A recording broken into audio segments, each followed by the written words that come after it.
ఆంధ్రప్రదేశ్లో అత్యంత 420 గాడు డెకాయిట్ గాడు అయినటువంటి మాజీ ముఖ్యమంత్రి జగన్మోహన్ రెడ్డి తీవ్ర ఆందోళనలో ఉన్నాడు. తన ప్రాణాలు పోతాయేమో అనేటువంటి టెన్షన్లో ఉన్నాడు. తన కుటుంబ జీవితం ఏమవుతుందో అనేటువంటి బాధలో ఉన్నట్టుగా తెలుస్తూ ఉంది. అయితే జగన్మోహన్ రెడ్డి ఇంతటి తీవ్ర ఆందోళనలో ఉండాల్సినటువంటి దౌర్భాగ్యమైనటువంటి స్థితి ఎందుకు వచ్చింది?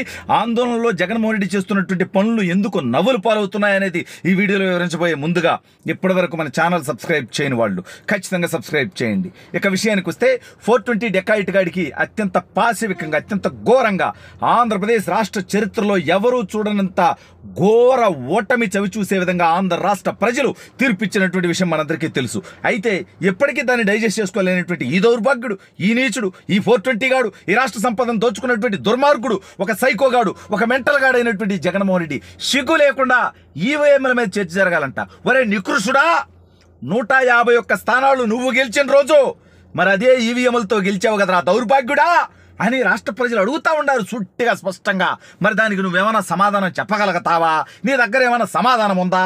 నువ్వు 151 స్థానాలు గెలిస్తే, 22 ఎంపీలు గెలిస్తే అది ప్రజల తీర్పు అయినప్పుడు, తెలుగుదేశం పార్టీ 164 స్థానాలు గెలిస్తే, 21 ఎంపీలు గెలిస్తే ఇది ప్రజల తీర్పు కదా.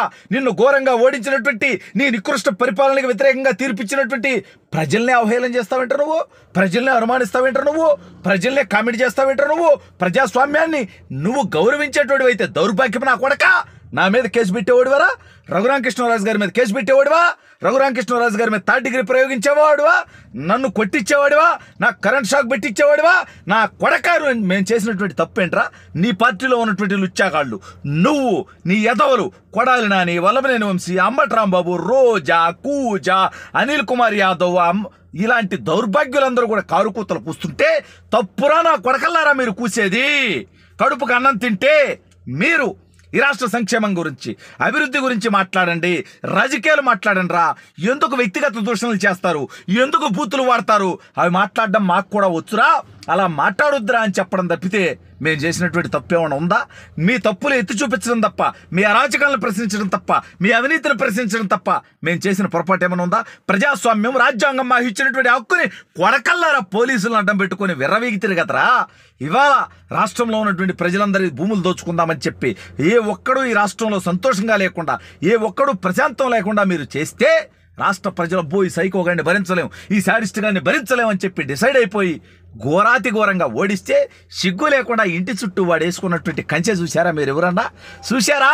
చూడకపోతే చూడర్రి.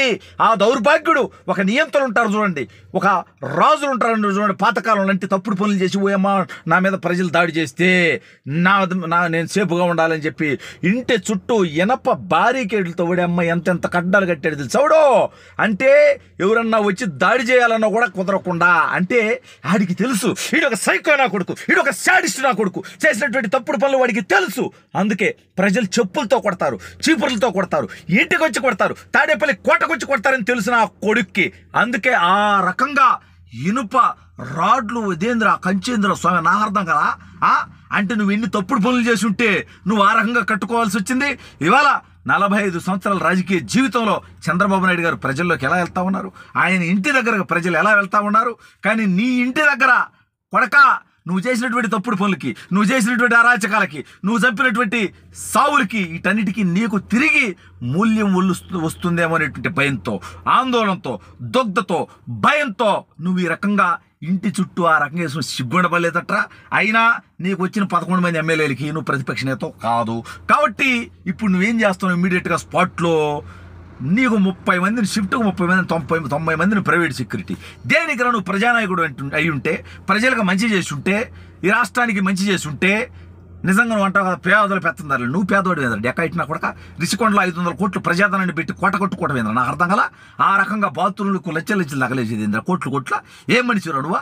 ప్రజల సొమ్మే కదా అదే, నువ్వు సంపాదించుకున్న సొమ్ము అంటారా అదే, నీ కష్టం అంటారా అదే, నీ ఆస్తి అంటారా అదే? ప్రజల సొమ్ము ఆ రకంగా ఎవడు దుర్వినియోగం చేసేది నికృష్డా.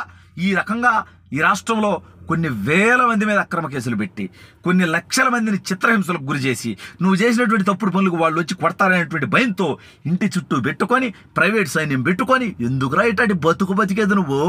నిజంగా నువ్వు ప్రజలకు మంచి చేస్తుంటే ఇట్లాంటి నికృష్ట బతుకు, అట్లాంటి పెన్షన్లు పెట్టుకొని, వాటికి మళ్ళీ కరెంటు పెట్టుకొని, ఎవడు ఇంట్లోకి రాకుండా పెట్టుకొని, ఏందిరా ఈ బతుకునిది?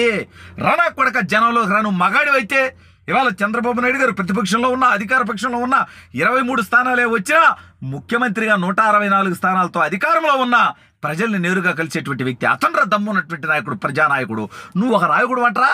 నువ్వు తీసుకున్నటువంటి నిర్ణయాలతో నీ పార్టీ వాళ్ళే ఇప్పటికి కూడా నీకు ఓటేసిన వాళ్ళే నీ మొహాన ఉమ్మేయటానికి సిద్ధంగా ఉన్నారా? నీకు వచ్చిన 39% నీకు వచ్చిన ఓట్లు అనుకుంటున్నావురా? ఊర్లో ఉన్నటువంటి వర్గాల వల్ల, వర్ణాల వల్ల, కథల వల్ల, కమాకమిషల వల్ల ఈ రకంగా నీకు వచ్చినాయి. కానీ అది నీ బలమని ఊహించుకోవద్దురా రే. ఈ రాష్ట్రంలో నీ బతుకేందనేది, నీ కుక్క బతుకేందనేది ఇవాళ ప్యాలెస్ చూసిన తర్వాత ప్రజలు మొహాన వస్తున్నారు. వైజాగ్లో నువ్వు కట్టడం చూశాక దేనికి వస్తారా? నీ కుటుంబం ఎంజాయ్ చేయడం కోసం ప్రజల ధనం ఎవడురా అంత వృధా చేసేది? ఇవాళ నువ్వు ప్రజల్ని కలవలేక ప్రజలు దాడి చేస్తారనేటువంటి భయంతో ఇట్టాటి నికృష్ట బతుకు బతకటానికి కారణం నువ్వు చేసిన తప్పులే.